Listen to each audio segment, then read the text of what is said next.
আজকে আমার বই নিয়ে ভিডিও বানানোর ষষ্ঠ দিন। আজকে খুব কোনো ফান ফ্যাক্ট নিয়ে কিছু বলবো না, আজকে একটা বইয়ের রেকমেন্ডেশন দিব। এরকম কিছু বই নর্মালি হচ্ছে আমরা ইংরেজি বই পড়তে কিন্তু বেশ ভয় পাই। তো আজকে চেষ্টা করবে এরকম কিছু বইয়ের রেকমেন্ডেশন দিতে, যেটা আসলে ক্লাসের স্কুলের ইংলিশ ফর টুডের যে প্যাসেজগুলো আছে সেগুলো যারা হচ্ছে রিডিং পড়তে পারে তারাও আসলে এই বইগুলো পড়ে খুব এনজয় করতে পারবে এবং খুব সহজে পড়তে পারবে। এরকম কয়েকটা বইয়ের রেকমেন্ডেশন দিব আজকে। প্রথমে যে বইটা নিয়ে কথা বলবো সেটা একটা নন ফিকশন বই। বইটার নাম টুয়েসডেজ উইথ মরি। লেখক মিচ অ্যালবাম। তার বইটা 1997 সালে প্রকাশ করেছে। গল্পটা লেখকের নিজের লাইফ নিয়ে, তার প্রিয় প্রফেসর মরিকে নিয়ে। সে প্রফেসর এক দুরারোগ্য ব্যাধিতে আক্রান্ত হয়, সে মৃত্যুর দিন গুনছেন। খবরটা পেয়ে মিচ প্রতি মঙ্গলবার প্রফেসরের সাথে দেখা করতে যান। না, এটা কোনো রোগ বা শোকের গল্প নয়। সে প্রতি মঙ্গলবার প্রফেসর তাকে জীবনের এক একটা চ্যাপ্টার নিয়ে লেকচার দেয়। ভালোবাসা কি, সংসার কি, ক্ষমা কি। আসলে মৃত্যুর দুয়ারে দাঁড়িয়ে থাকা একজন মানুষ জীবন কীভাবে দেখে সেটাই এই বইয়ের মূল উপজীব্য।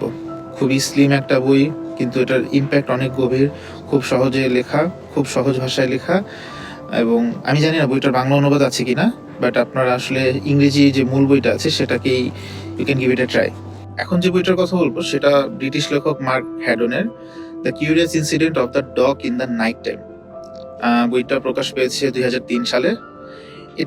এটা যে ন্যারেটিভ স্টাইল, এটা বেশ আমার কাছে খুব ইন্টারেস্টিং লেগেছে। গল্পের যে প্রোটাগনিস্ট সে বেসিক্যালি 15 বছর বয়সের এক কিশোর, নাম ক্রিস্টোফার।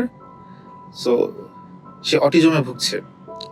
সে আসলে মানুষের কোনো জটিল ইমোশন বা মেটাফোর এই ধরনের কোনো কিছু বোঝে না।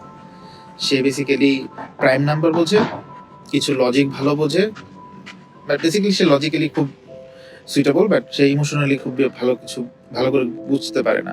সো ঘটনাটা শুরু হয় যখন সে তার প্রতিবেশীর কুকুরকে মৃত অবস্থায় খুঁজে পায়।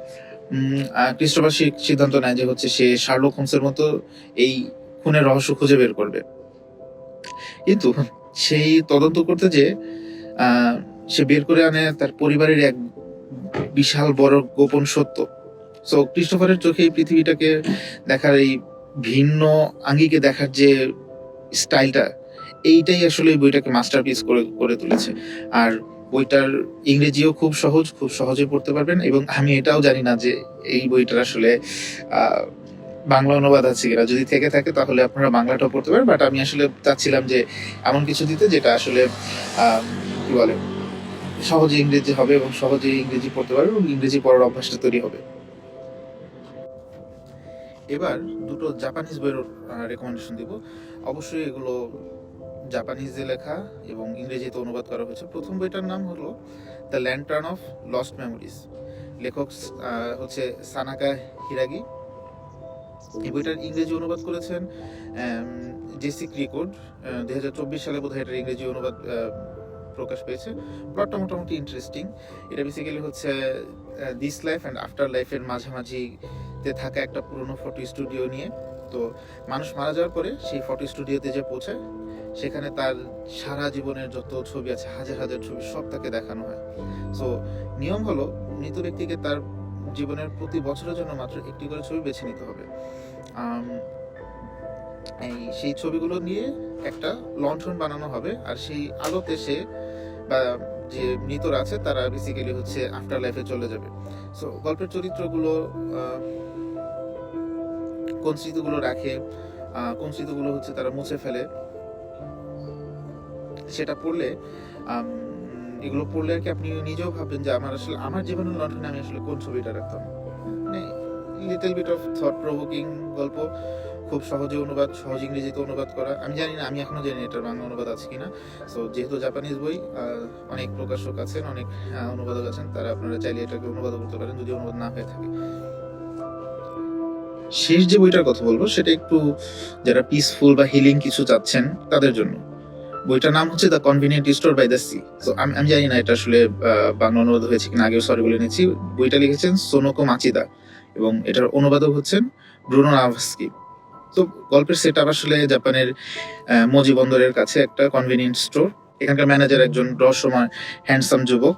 তার দোকানে এসে কাস্টমাররা কেউ একাকিত্বে ভুগছে, কেউ ফ্যামিলি প্রবলেমে ভুগছে, ম্যানেজার শুধু তাদের কফি বা খাবার দেয় না, তাদের মনের অবস্থাও পড়তে পারে।